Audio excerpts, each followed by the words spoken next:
Así que repito la cita bíblica, Hechos 20, versículos 7 al 12. Dice así la palabra del Señor. El primer día de la semana, reunidos los discípulos para partir el pan, Pablo les enseñaba, habiendo de salir al día siguiente, y alargó el discurso hasta la medianoche. Y había muchas lámparas en el aposento alto donde estaban reunidos. Y un joven llamado Eutico, que estaba sentado en la ventana, rendido de un sueño profundo, por cuanto Pablo disertaba largamente, vencido del sueño, cayó del tercer piso y fue levantado muerto. Entonces descendió Pablo y se echó sobre él, y abrazándole dijo, no os alarméis, pues está vivo. Después de haber subido y partido el pan y comido, habló largamente hasta el alba, y así salió. Y llevaron al joven vivo y fueron grandemente consolados. Oremos. Bendito Padre Celestial, me encomiendo a ti, Señor, en esta mañana, para que tú uses mi vida, pero sobre todo uses tu palabra, Señor, para glorificar el santo nombre de tu Hijo Jesucristo. Para que tu glorioso evangelio, ese evangelio eterno, Señor, sea predicado, sea exaltado en esta mañana. Exáltate, Padre. Exalta tu palabra, Señor. Sé glorificado. En Cristo Jesús oramos. Amén. El culto cristiano, un espacio de celebración, instrucción y consolación. Así debe ser nuestras reuniones dominicales, hermanos. Un espacio de celebración, un espacio de instrucción y un espacio de consolación.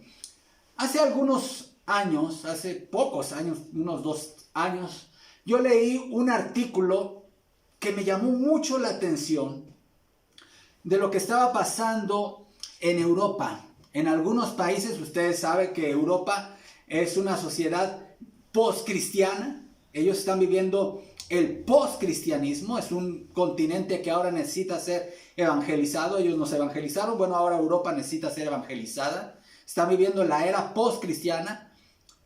Si el secularismo se ha arraigado en alguna sociedad actualmente, es justamente en la Europa occidental. Bueno, estaba leyendo que en algunos países de estos, donde está muy arraigado el ateísmo, donde hay una alta proporción de ateos, ya hay asociaciones de personas que se identifican a sí mismas como ateas, y que decidieron, y esto es lo interesante del artículo que yo leí. ¿Sabe qué decidieron esta organización en uno de estos países? Tener reuniones semanales para compartir reflexiones para fortalecer su ateísmo y tener compañerismo ateo. Es decir, una imitación del culto cristiano, pero versión atea. Y es que el artículo decía que algo que reconocen los ateos de la iglesia cristiana es justamente el compañerismo que se llega a dar en las iglesias locales. La importancia de esas reuniones que los cristianos tenemos domingo a domingo, en donde nos vemos, nos oramos unos por otros, adoramos juntos a Dios, escuchamos de la palabra de Dios. Ellos veían un valor, aunque no comparten nuestra fe, pero ellos el formato de culto lo estaban adoptando para su ateísmo. Y eso es impactante, hermanos, como una actividad tan importante como es nuestra reunión dominical, despreciada por muchos cristianos profesantes que la ven simplemente como un espacio opcional, que el día que tengo yo ganas de sentirme o me siento espiritual o quiero simplemente alimentar, bueno, ese día, ese domingo iré al culto. Despreciado el culto dominical por muchos. Se encuentra un valor. Los ateos son capaces de ver el valor de la fraternidad cristiana. ¿Es relevante el culto cristiano el día de hoy? ¿Tendrá alguna trascendencia lo que ocurre en el culto cristiano? ¿Es válido sustituir elementos fundamentales del culto cristiano por hacerlo más atractivo de acuerdo a los estándares del mundo, proyectando películas o haciendo obras que no necesariamente está mal, pero no podemos sustituir los elementos que hacen del culto cristiano relevante. Y este pasaje de Hechos nos da 3 elementos del culto cristiano que lo hacen trascendente, relevante, y son elementos insustituibles, hermanos. En primer lugar, el culto cristiano dominical debe ser un espacio para la celebración. El culto cristiano dominical debe ser un espacio para la celebración, pero también el culto cristiano dominical debe ser un espacio para la enseñanza de la palabra de Dios. Y en tercer lugar, el culto cristiano debe ser un espacio para la consolación. Veamos el primer punto, hermanos.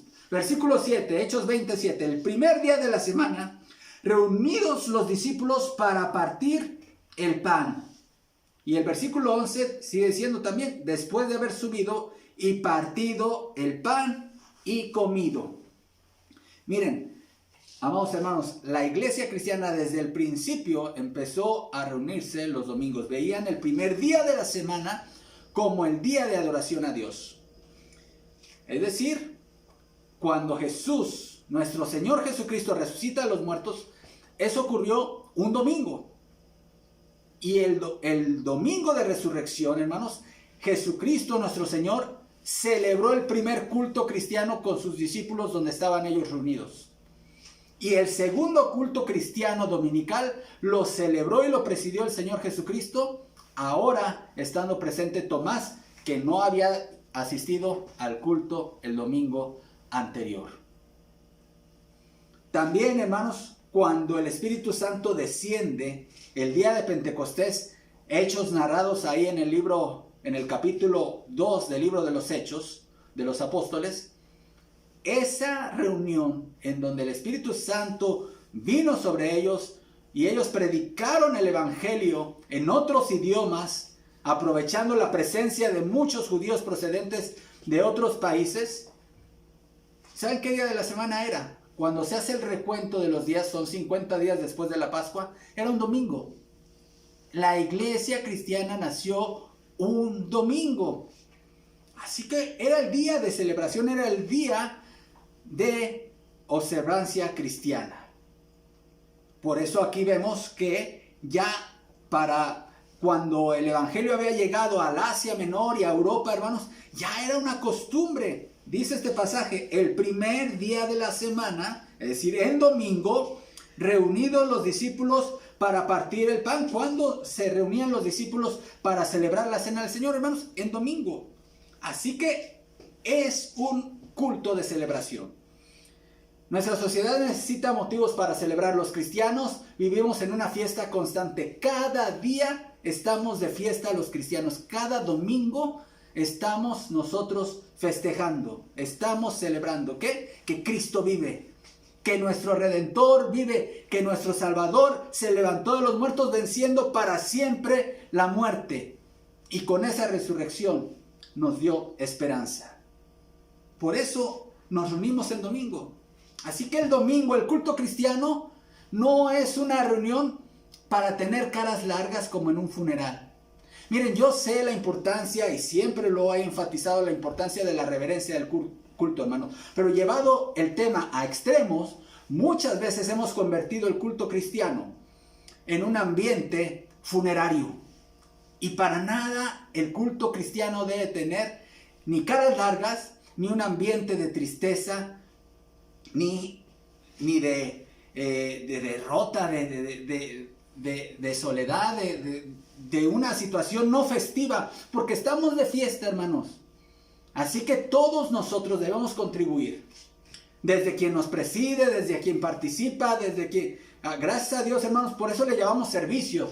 ¿Por qué? Porque nos servimos. Si se dan cuenta, yo me gozo al ver participando a diferentes hermanos en diferentes puntos del servicio. ¿Por qué? Porque nos servimos. Unos de un modo, unos unos orando, unos leyendo la palabra, otros dando la bienvenida, otros orando por las gratitudes. Es un servicio, hermanos. Pero todos los que tenemos alguna participación debemos contribuir a hacer esto un acto festivo, porque el culto cristiano es una celebración, hermanos. No más caras largas en nuestros servicios dominicales. No más rostros de amargura. ¿Por qué? Porque somos felices. Somos la gente más feliz del mundo, los cristianos, porque tenemos esperanza en nuestro Señor. Vive. Eso significa la reunión que sea en domingo, hermanos. Es un espacio de celebración. Y celebramos, hermanos, entre otras cosas, el sacrificio de Cristo. Vean, para esta expresión, para partir el pan, estos hermanos de Troas se habían reunido ahí para celebrar la cena del Señor. Los historiadores de la iglesia concuerdan en que al principio la cena del Señor se celebraba cada domingo. Cada domingo era algo que normalmente se hacía así. Ahora, esto ha sido normativo en algunas iglesias no es normativo. En el caso de nosotros, pues hemos adoptado la costumbre de celebrarlo una vez al mes, pero no pasa nada, la frecuencia no indica nada. Lo importante, hermanos, es no dejarla de celebrar y reconocer el significado profundo de la cena del Señor. La iglesia cristiana en la antigüedad, muy al principio, celebraba la cena del Señor en el marco de una celebración llamada ágapes o fiestas de amor. Fiestas de amor. Y es que cada quien llevaba una comida, ¿sí? Es decir, era de traje. Era de traje, es decir, se ponían de acuerdo y cada familia llevaba una comida, y antes de celebrar la cena del Señor participaban de lo que todo el mundo llevaba. Y entonces, en el marco de esa convivencia, de esa fiesta de ágape, entonces ya el ministro celebraba la cena del Señor y se recordaba el sacrificio de Cristo, y le llamaban el partimiento del pan. ¿Cómo se llamaba la cena del Señor antes? El partimiento del pan, ¿sí? Porque justamente el Señor Jesús partió el pan y lo repartió a sus discípulos. Pero el hecho, hermanos, de que la reunión fuera el primer día de la semana, yo sé que ahora hay grupos muy respetables, pero no estamos de acuerdo con ellos, en que insisten en que se debe ser en sábado. Pero hay varias razones por las cuales nosotros no creemos que el cristiano deba guardar el sábado. La primera es porque, aunque un día de descanso y adoración está demostrado por Dios desde la creación, el sábado fue dado a Israel, únicamente a Israel, como una señal del pacto mosaico. Esto está en Éxodo 31, Ezequiel 20 y Nehemías 9, hermanos. Puesto que los cristianos estamos bajo el nuevo pacto, no se nos exige observar una señal que fue dada solamente al pueblo de Israel en el pacto mosaico. Segunda razón por la cual no guardamos el sábado, no nos reunimos el sábado. No existe en el Nuevo Testamento ninguna orden, ningún mandamiento respecto a que los cristianos debamos guardar el sábado. Tercera razón, incluso durante la dispensación mosaica, el Antiguo Testamento no ordenaba a las naciones que no eran Israel a observar el sábado. Ni siquiera los condenaba a los otros pueblos por no hacerlo. Y eso, hermanos, es una prueba más de que este mandamiento fue dado exclusivamente a la nación de Israel. Cuarta razón, no existe registro bíblico.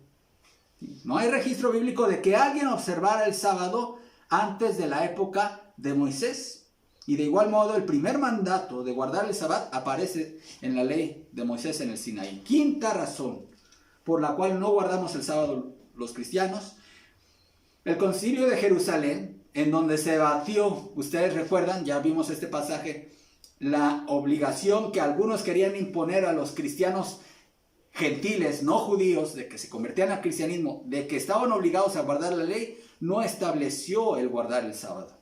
Sexta razón, ya en las cartas, que estas sí son normativas, las cartas apostólicas, hermanos, no existe ningún mandamiento, ni por parte del apóstol Pablo, ni por parte del apóstol Pedro, ni por nadie, hermanos, de guardar el sábado, ¿sí?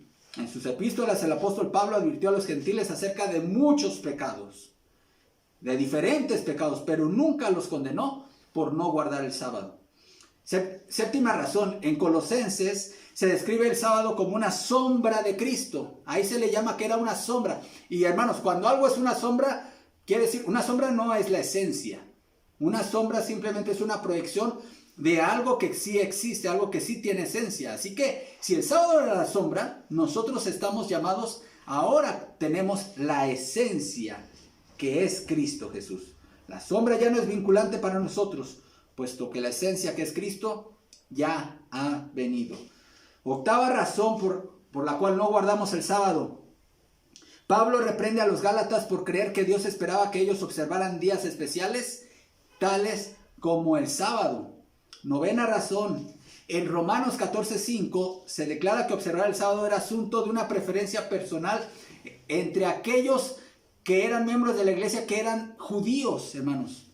Y entonces ellos todavía en su crecimiento espiritual se sentían obligados de guardarlo.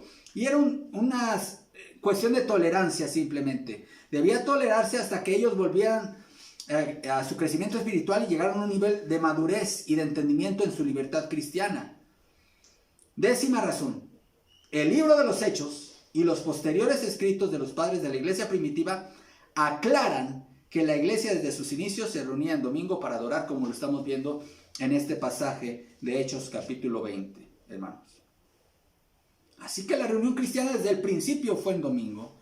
Y para nosotros es un gozo reunirnos en domingo porque nos recuerda la resurrección de Jesús. Adoramos al Cristo vivo sirvo, cantamos también.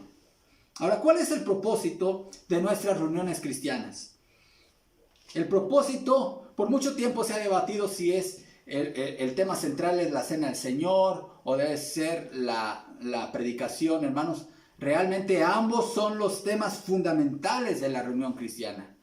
La adoración, el recordar que Cristo resucitó, que Él vive, ¿sí? Pero también proclamar su muerte a través de la conmemoración de la cena del Señor. Esta cena, hermanos, dice aquí el pasaje de Hechos, reunidos los discípulos. Note esa expresión, reunidos. La cena del Señor se debe practicar reunidos, hermanos. Eso es el mandato, eso es lo ideal. Ahora, situaciones emergentes como la actual pandemia nos han hecho recurrir a medios digitales como estos que estamos usando en este momento, ¿sí? Y gracias a Dios por ellos. Gracias a Dios porque a través de esos medios nosotros podemos no interrumpir la celebración de la cena del Señor, no interrumpir las reuniones dominicales, no interrumpir la predicación y la instrucción bíblica. Pero ese no es el modelo ideal, hermanos. Nadie de ustedes ni nadie de nosotros nos acostumbremos a estos medios como la forma definitiva o perpetua que ya va a quedar. No. ¿Por qué? Porque la vida cristiana es de reunión. Los seres humanos, hermanos, fuimos creados y diseñados para la presencialidad, para reunirnos, para mirarnos, no a través de una pantalla, sino mirarnos en la presencialidad, para el contacto físico, para el abrazo, para el estímulo, para escuchar las voces de mis hermanos alrededor mío, alabando a Dios también. Ese es el diseño definitivo. Esto es un recurso emergente al cual hemos recurrido por la emergencia de la pandemia, pero no es lo definitivo. Dice la palabra de Dios, reunidos. Y todos, hermanos, debemos de buscar e impulsar y trabajar, y estamos de hecho en ese camino, para que muy pronto el Señor nos conceda regresar a la presencialidad. Por supuesto que lo hacemos con toda prudencia, como lo hemos observado, y cuando tengamos cultos presenciales seguiremos teniendo las medidas de control que han establecido las autoridades, pero debemos de dar pasos firmes con valor hacia la presencialidad. Pero esto no significa que ahora, por ejemplo, el día de hoy que vamos a celebrar la Cena del Señor, aquí vía Zoom, hermanos, quiere decir que esta celebración carezca de validez por el hecho de que sea a distancia. Yo he citado en otras ocasiones 1 Corintios capítulo 5 y le invito a ir en esta mañana a este pasaje, 1 Corintios 5, versículos 3 al 5. Cuando la iglesia de Corinto tenía la necesidad de tomar un acuerdo respecto a una persona que estaba viviendo en inmoralidad sexual al interior de la iglesia, Pablo dice, ¿cómo es posible que no hayan tomado ya una decisión respecto a este asunto? Era necesario que ustedes se reunieran para tratar el asunto. Pero bueno, dice, yo me encuentro fuera de Corinto. Estoy a la distancia, pero ausente en cuerpo, pero presente en el espíritu. Ya yo he juzgado lo que se debe de hacer. Vean lo que él les instruye. Versículo 3, capítulo 5. Ciertamente yo, dice Pablo, como ausente en cuerpo, pero presente en espíritu, ya como presente he juzgado al que tal cosa ha hecho. En el nombre de nuestro Señor Jesucristo, note esta expresión, reunidos vosotros y mi espíritu, con el poder de nuestro Señor Jesucristo, el tal sea entregado a Satanás para destrucción de la carne, a fin de que el espíritu sea salvo el día del Señor Jesús. Hermanos, este es el primer culto cristiano a distancia. La primer descripción de un culto cristiano a distancia está en 1 Corintios capítulo 5. Así que, si usted tiene problemas con decir, es que yo no sé qué tan válido sea celebrar la cena así cada quien en la casa, bueno, tiene validez, ¿no? Si tuvo validez esta decisión en 1 Corintios, tiene validez también todo culto que se hace a través de estos medios digitales. Pero insisto en esto, hermanos, no es el modelo definitivo. No nos acostumbremos a este tipo de reuniones. Busquemos la presencialidad, mis amados hermanos. Pero ¿qué es la Cena del Señor? La Cena del Señor es una celebración. Es un acto de celebración. Así que tampoco debe ser en un ambiente funerario. Aunque proclamamos y recordamos y proclamamos la muerte del Señor Jesucristo, no debemos de estar como en un funeral. ¿Por qué? Porque la muerte de Cristo no fue una muerte que representó el final de la historia. Fue una muerte, y todos lo sabemos, hermanos, que terminó y que siguió en una resurrección gloriosa. La resurrección de nuestro Señor Jesucristo. Es una remembranza a la Cena del Señor, porque dice el Señor, hagan esto en memoria de mí. Nunca vamos a olvidar como iglesia su sangre derramada y su cuerpo herido, jamás. Es la base de nuestra fe. Es una proclamación. La muerte del Señor anunciamos. Dice el apóstol Pablo, cada vez que coman este pan y beban de esta copa, la muerte del Señor anunciáis hasta que Él venga. Y esta frase, hasta que Él venga, nos recuerda la esperanza escatológica, hermanos, la esperanza futura de que Cristo ha de regresar por nosotros, por su pueblo. La venida de Cristo por su iglesia está cada vez más cerca. Hasta que Él venga, nosotros seguiremos observando esta conmemoración, esta ordenanza, hermanos. Pero también es una comunión. Y de hecho así se le llama en algunas iglesias, la comunión. En primer lugar representa la comunión que cada uno de nosotros tenemos con la sangre derramada de Cristo Jesús y con su cuerpo herido. Estamos, recordemos, los cristianos estamos en Cristo, expresión favorita del apóstol Pablo. No solamente que Cristo está en nosotros, sino lo maravilloso es que nosotros estamos en Cristo, de tal manera que toda nuestra vida es la vida de Cristo. La vida que el cristiano vive hoy no es la vida del cristiano, es la vida de Cristo en él. Con Cristo estoy juntamente crucificado y ya no vivo yo, mas vive Cristo en mí. Y lo que ahora vivo en la carne, lo vivo en la fe del Hijo de Dios, el cual me amó y se entregó a sí mismo por mí. Por lo tanto, la comunión, hermanos, cuando yo celebro la Cena del Señor, estoy renovando mis votos de fe en el Señor Jesucristo. ¿Sí? Como cuando algún matrimonio cumple aniversarios y hace una ceremonia de acción de gracias para renovación de votos, ¿verdad? Bueno, cada vez que la iglesia se reúne para celebrar la Cena del Señor, está anunciándole a todo el mundo, estamos diciéndole, yo soy de Cristo. Así que si tú, hermano y hermana, has sido instruido o por la razón que sea, tú te abstienes. Dice ser cristiano y cristiana, pero tú te abstienes de participar de la Cena del Señor. Estás rehusando confesar a Jesús como tu Señor y tu Salvador. Renovar tu voto de compromiso ante Jesús, porque esto es una profesión de fe, es una renovación de tu profesión de fe. Estás diciendo, yo tengo comunión con la sangre derramada de Cristo y con su cuerpo herido. Es un acto también de acción de gracias.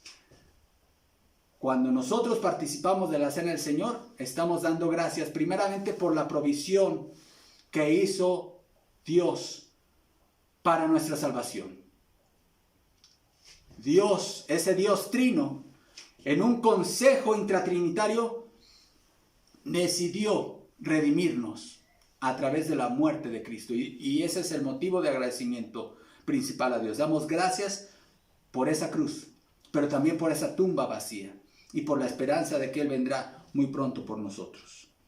Eso es la cena del Señor. Así que yo les invito, mis amados hermanos, a que nadie se abstenga de participar de la cena del Señor. Si tú dices, bueno, es que lo que pasa es que tengo un pecado no confesado, pues ¿qué esperas para confesarlo, hermano? ¿Qué esperas? ¿Qué estás esperando? Si tu problema es un pecado y eso te ha impedido participar de la cena del Señor, no una vez, sino 2 o 3 veces, bueno, yo pregunto, ¿y qué esperas para ponerte a cuentas con Dios? ¿Qué esperas para confesar tu pecado, para reconciliarte con Dios? Renueva tu relación con Dios y participa de la cena del Señor. Pero el culto cristiano tiene otro propósito fundamental, hermanos. Y este es que el culto cristiano debe ser un espacio para la enseñanza, para la instrucción bíblica. Estamos en Hechos 20, versículos del 7 al 11, dice así: Pablo les enseñaba habiendo de salir al día siguiente, y alargó el discurso hasta la medianoche. Y había muchas lámparas en el aposento alto donde estaban reunidos. Y un joven llamado Eutico, que estaba sentado en la ventana, rendido de un sueño profundo, por cuanto Pablo disertaba largamente, vencido del sueño, cayó del 3er piso abajo y fue levantado muerto. Entonces descendió Pablo y se echó sobre él, y abrazándole dijo: no os alarméis, pues está vivo. Después de haber subido y partido el pan y comido, habló largamente hasta el alba, y así salió. Ahora, este relato, hermanos, que muchas veces da pie para muchas reflexiones jocosas o bromistas sobre el hecho de quedarse dormido en el sermón o de los sermones largos, y créanme, mis hermanos, estoy trabajando por poder predicar en el tiempo pues prudente, pero finalmente la palabra de Dios tiene que ser expuesta, hermanos.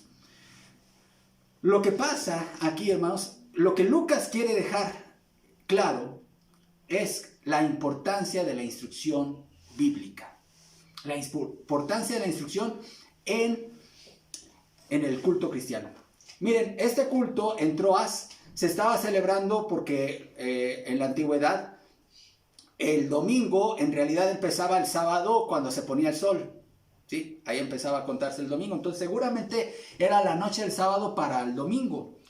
Durante toda esa madrugada se estaba celebrando este culto porque Pablo tenía que salir al día siguiente. Vean la importancia que el apóstol Pablo le daba a la predicación. Él no quería perder ni un minuto para dejar todo el consejo de Dios. Y la iglesia estaba dispuesta a tener una velada de enseñanza bíblica. Pero recordemos, hermanos, que el día domingo en la antigüedad no era un día de descanso, era un día laborable. Todos los hermanos en ese día trabajaron durante el día. Así que este joven Eutico seguramente trabajó, pero el versículo 8 da un dato importante. Había muchas lámparas en el aposento alto donde estaban reunidos. Y este dato es interesante, hermanos, porque estas lámparas, leyendo un poco acerca de cómo se alumbraban las habitaciones en la antigüedad, emitían ciertos vapores que tenían un efecto adormecedor sobre los que estaban cerca de las lámparas. Y si estas lámparas eran muchas, ¿sí? Y seguramente esto era en una época del verano, donde las ventanas tenían un espacio para poderse sentar. Este joven estaba sentado ahí en la ventana, era un 3er piso, lo aclara Lucas en su relato, hermanos. Así que el cansancio de una jornada de trabajo, más el efecto de las lámparas, hermanos, y el discurso de Pablo que se alargaba, hizo que este hombre cayera, este joven cayera del tercer piso y hubo ahí una tragedia. Cayó muerto, hermanos. Y inmediatamente alguien pudiese confundirse y decir, bueno, es que Pablo dice cuando se echó, dice, no estaba muerto. Pero Lucas, que era un testigo presencial y aparte era médico, él podía haber certificado la muerte. Efectivamente murió, hubo aquí un acto de resurrección. El Señor Jesús resucitó a través del medio, usando a Pablo como medio, a Eutico. Pero ¿cuál es la importancia de este pasaje, hermanos? La importancia de la enseñanza. Un cristiano puede haber alcanzado grandes niveles de crecimiento y madurez espiritual, pero nunca nadie será tan maduro en la fe como para no necesitar la enseñanza y la instrucción bíblica. Nunca habrá un cristiano, por más años que tenga en la vida cristiana, que no necesite la enseñanza bíblica. En esta escuela, la escuela de la fe, hermanos, nadie se gradúa. Siempre habrá algo nuevo. Siempre habrá algún nivel de profundidad doctrinal por conocer. Siempre habrá una nueva habilidad ministerial que desarrollar, una forma nueva de desarrollar tu ministerio y hacerlo más fructífero.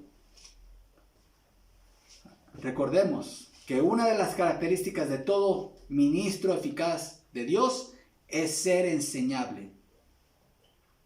Ahora, muchas iglesias han considerado la predicación como algo sustituible del culto cristiano. Hay personas, hermanos, que han llegado a decir que un culto cristiano puede llevarse con todos los puntos sin que haya predicación. ¿Realmente puede ser eso un culto cristiano sin predicación? Miren, una de las cosas que trajo la Reforma Protestante fue el poner en el centro del culto dominical la predicación expositiva de la palabra de Dios. Porque el gran problema que tenía la iglesia medieval es que se habían sustituido los rituales por la enseñanza bíblica. Incluso muchos ministros eran totalmente ignorantes de las doctrinas básicas. La predicación había sido relegada al último lugar, así que los reformadores dijeron, no, Señor, la predicación desde un principio fue central en el culto cristiano y nadie la puede sustituir. Pero ahora, hermanos, en el siglo XXI, muchas iglesias de origen protestante están nuevamente despreciando la predicación de la palabra de Dios. Dicen, bueno, proyectemos una película, pongamos una cantata y ya en la cantata pues ahí está el mensaje. Pongamos una obra musical, una obra de teatro, traigamos mimos, traigamos mopeds. Y yo no estoy diciendo que no lo hagamos, hermanos. Todas esas herramientas se pueden utilizar, pueden ser parte de nuestro culto, pero sin sustituir la exposición de la palabra de Dios. Eso no se puede por nada en el mundo. Pueden poner los puntos que quieran, los números que quieran, las obras artísticas que quieran, pero la exposición clara de la palabra de Dios, nada la puede sustituir. Cuando el médico y gran predicador, quizá uno de los más o el más grande predicador del siglo XX en Inglaterra, Martyn Lloyd-Jones, fue invitado a su primer pastorado, en esa iglesia que estaba ya decayendo, se habían hecho esfuerzos para atraer a la gente. Y una de las cosas a las cuales habían recurrido era precisamente hacer sketches, obras de teatro, obras musicales. Cuando Martyn Lloyd-Jones llegó a la iglesia, lo primero que hizo fue clavar el púlpito contra el piso, porque era removido el púlpito de esa iglesia para hacer obras de teatro y muchas otras cosas. Y él clavó el púlpito como un símbolo de la importancia de que ese púlpito jamás debería ser removido. Jamás iba a faltar la predicación en esa iglesia, nunca más. Y es muy importante, hermanos, que una iglesia que se precie de ser iglesia sana, iglesia saludable, le dé la importancia a la predicación. El culto cristiano pues es un espacio de celebración, pero también es un espacio de instrucción cristiana, hermanos. Pero también es un espacio para la consolación. No sabemos mucho sobre Eutico, hermanos. Eutico solamente se dice que era un joven, probablemente entre 8 y 14 años. Era la edad para la palabra griega joven.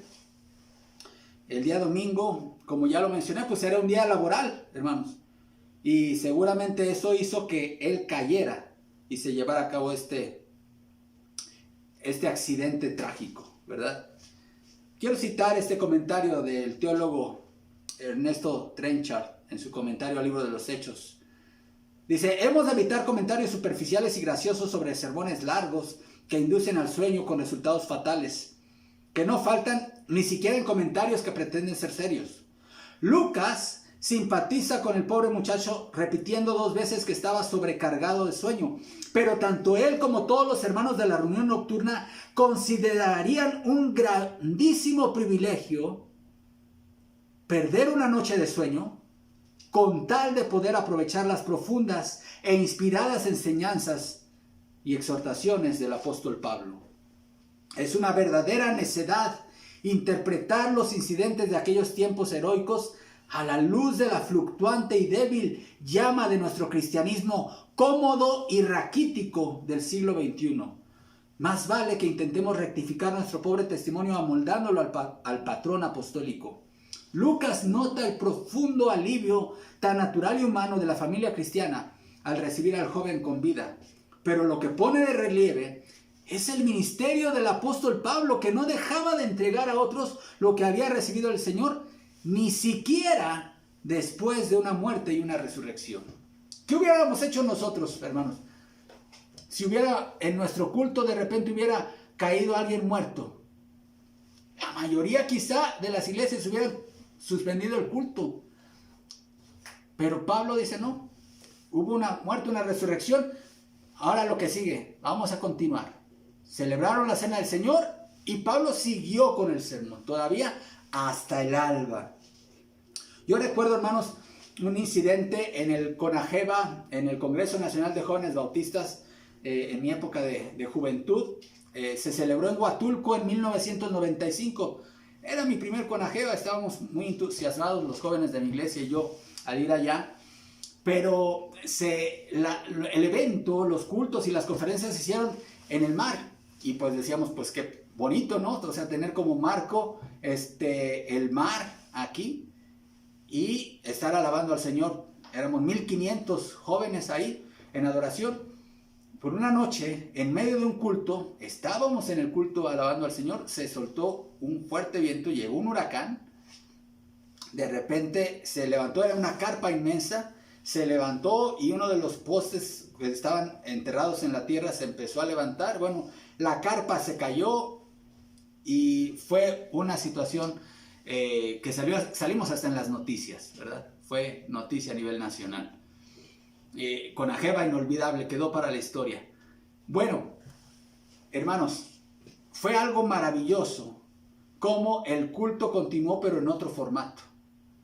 Veíamos a gente ayudando, a gente consolando, a gente orando, a gente alabando, y uno caminaba por acá y todos estaban sirviendo de una forma u otra.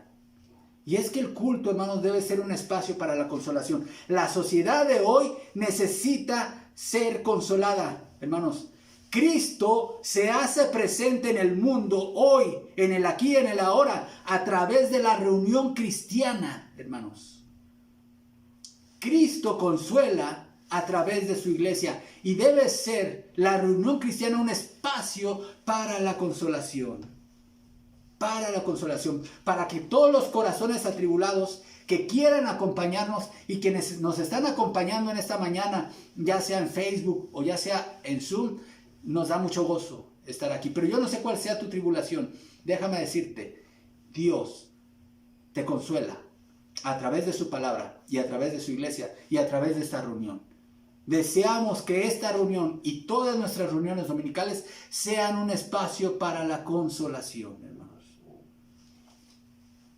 Realmente están cumpliendo nuestras reuniones dominicales con el propósito por el cual fueron diseñadas por Dios, hermanos? La Biblia dice que la iglesia es el cuerpo de Cristo. Así que si este mundo necesita motivos para celebrar, bienvenidos a la iglesia de Cristo. Bienvenidos a nuestro culto, porque cada domingo es una fiesta. Cada domingo aquí es una celebración. Este mundo necesita motivos para ser consolados. Grandemente consolados, como dice el relato. Bienvenidos al culto dominical. Nuestros cultos deben ser espacios para la consolación. Este mundo necesita ser instruido en la palabra de Dios. Bienvenidos a estos espacios, al culto dominical. Mis amados hermanos, nuestros cultos, los elementos que componen nuestras reuniones dominicales, o pueden causar muerte o pueden causar vida. ¿Cuáles son esas lámparas o esos vapores que causan muerte, que deben ser eliminados de nuestras reuniones dominicales? Hermanos, ¿qué elementos son los que necesitan resurgir o resucitar, hermanos, en nuestras reuniones dominicales? Los reformadores identificaron en la Reforma que en el culto dominical debía ser resucitada la predicación expositiva de la palabra de Dios.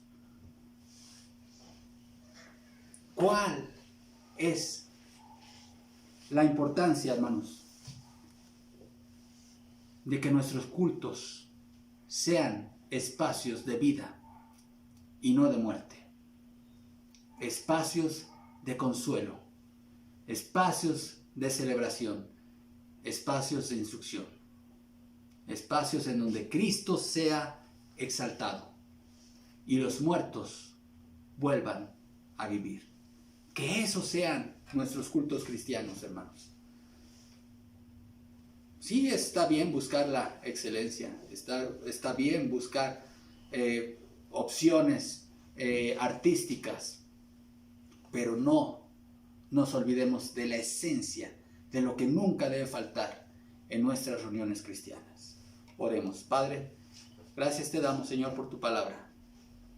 Te damos gracias, Señor, porque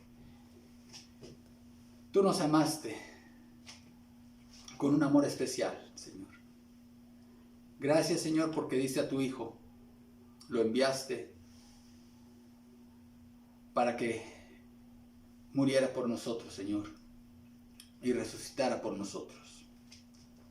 Gracias porque en su vida tenemos vida.